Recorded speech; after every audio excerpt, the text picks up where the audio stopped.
Happy Tuesday morning, everyone. I just wanted to jump on here today and give my weekly market update. Kind of something that we've been focused on lately has been how to win out against multiple offers.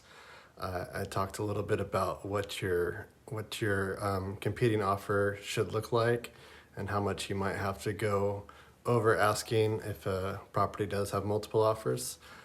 So this week I want to give you a little bit more ammunition just in case you are a buyer out there, because I don't have good news on the listing front. We're still just sitting at 0.8 months of inventory, which is super low. Last year we were at about 1.8. So even though we are at a really tight seller's market last year, we're even tighter this year. So if you are a buyer, my apologies. I don't have much control over what gets put on the market, but I can help you get a more competitive offer into the selling agent's inbox. And one way to do that is just to kind of talk about, how many offers we're looking at. Say you're in a multiple offer situation, like 8 offers. A lot of times people think if they run up against a cash offer, they're automatically going to lose out because there's no terms with cash, there's no appraisal, it just gets done.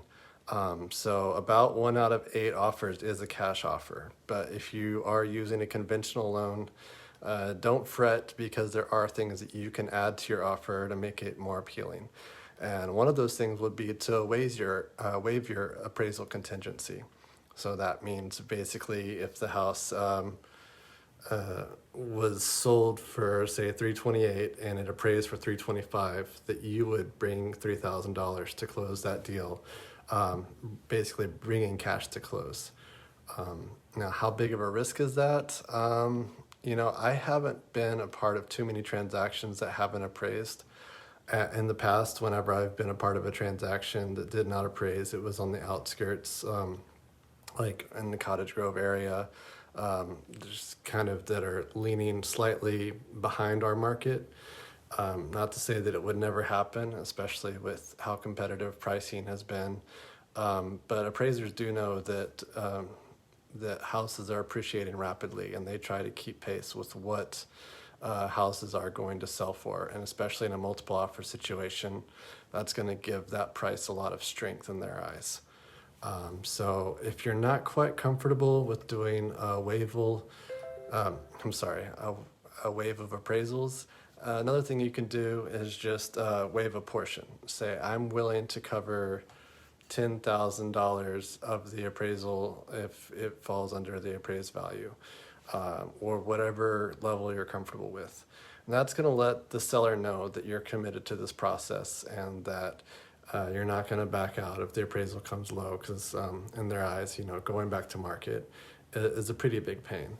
So if you really like a property and you're feeling like it's the one for you, I would consider making one of those options, either waive the appraisal or waive a portion of the appraisal. And that's going to make your offer look just as strong as a cash offer.